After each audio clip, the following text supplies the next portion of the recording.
Billionaire met school friend as waitress. Manager's jaw dropped at what happened. The restaurant was packed, the kind of Friday night rush that makes even experienced servers sweat. Crystal chandeliers glittered above white tablecloths, silverware clinked like polite applause, and the air smelled of truffle oil and money. At table 17, near the floor-to-ceiling windows overlooking the Toronto harbor, sat Alexander Hale, 42, quietly powerful, the kind of man whose name appeared in parentheses after words like net worth in business magazines. He had come alone. No entourage, no phone calls, no entourage of assistants. Just a dark navy suit, a glass of untouched Barolo, and the tired eyes of someone who had spent the last decade winning at everything except peace. Across the room, Maya Thompson balanced 3 plates on one arm and a tray of drinks on the other. 39, single mother, night classes twice a week, same warm brown eyes she'd had at 16 when she sat 3 rows behind Alex in grade 11 English. Back then she wore braids and laughed loud enough to get detentions. Tonight her hair was in a neat bun, her black uniform crisp, her smile practiced but genuine.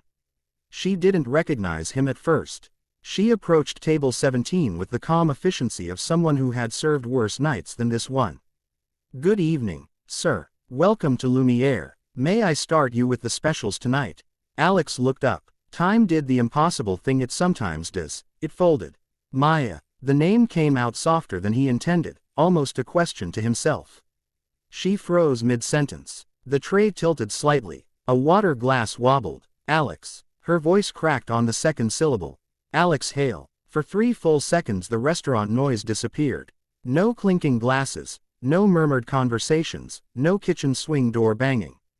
Just 2 people from a small town in Nova Scotia staring at each other across 15 years and several tax brackets. He stood. Chairs scraped. Heads turned. Maya recovered first, the way single mothers learn to recover from everything. "Wow," she said, laughing once, nervously. "Small world." "Very small," Alex answered. He was still standing. People don't usually stand when a server approaches their table. She glanced around, suddenly aware of eyes on them. "Your order." "I don't care about the order," he said, too honest, too fast. "How are you, really?" She gave him the short version because the long version would take the rest of her shift. "Good. Busy. Raising a daughter." "You, also busy," he said. "No daughter." Another small laugh from her, this one more real. The manager, Philippe, appeared at her elbow like a heat-seeking missile. He had the sixth sense of someone who had spent 20 years protecting the dining room from anything that might disturb the ambiance. "Maya, is everything all right here?" She nodded quickly. "Everything's fine, Philippe." Old school friend. Surprise reunion. Philippe looked from Maya to the man in the $8,000 suit, then back. His professional smile tightened at the corners. "Of course. Please let me know if you need anything, sir." He retreated, but not far. Alex sat again, slowly. Maya stayed standing, order pad in hand, suddenly unsure of protocol. "I'm supposed to take your order," she said. "Then take it," he replied. "But after your shift, coffee. Or dinner. Whatever you want. My treat. No strings." She hesitated. She had to close. She had to pick up Lily from her mother's. She had to study for a psych midterm on Monday. She had exactly $47 in her account until payday. But she also had the memory of a boy who used to save the last slice of pizza for her when the popular kids forgot to include her at lunch. "Okay," she said, "after shift. If you're still here, I'll be here." She wrote down his order. Steak, medium rare, no sauce, side of roasted vegetables, and walked away feeling like she'd just stepped out of her own life for a moment. Philippe caught her near the kitchen pass. "Who is that guy, Maya?" "Old friend from high school. He's looking at you like you're the main course."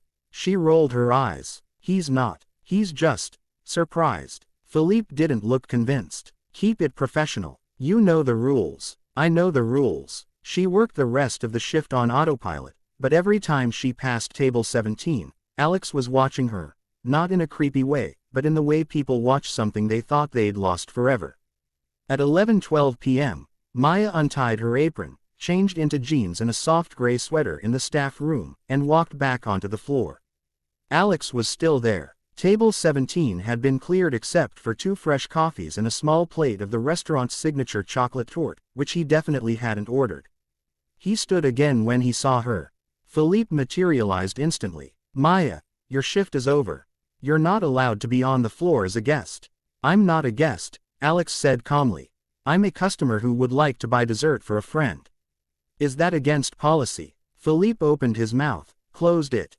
He recognized the tone of someone who was used to being obeyed. "Enjoy your evening," he said tightly, and disappeared toward the bar. They sat. For the first 10 minutes they talked about safe things. Teachers they both remembered, the old skating rink that had been torn down, how the town now had a Tim Hortons where the video store used to be. Then Maya said, quietly, "You disappeared after graduation. No one knew where you went.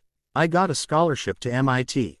Full ride. I didn't tell anyone because I didn't think anyone would care." "I would have cared." He looked at her then, really looked. "I know that now." Silence stretched, comfortable. "What about you?" he asked. "I saw your name tag says Thompson. You married." "Was. Divorced 3 years ago. Lily's 8. She's the best thing that ever happened to me." Alex smiled, small and real. "I bet she looks like you. She has my mouth. Your stubbornness would probably suit her better." They both laughed. Then he asked the question she knew was coming. "Are you happy, Maya?" She considered lying. She considered the easy answer. Instead she gave him the truth. "Some days yes. Most days I'm just getting through. Bills, school, trying to be enough for her. I used to dream bigger. Now I dream about not being tired." Alex didn't speak right away. When he did, his voice was low.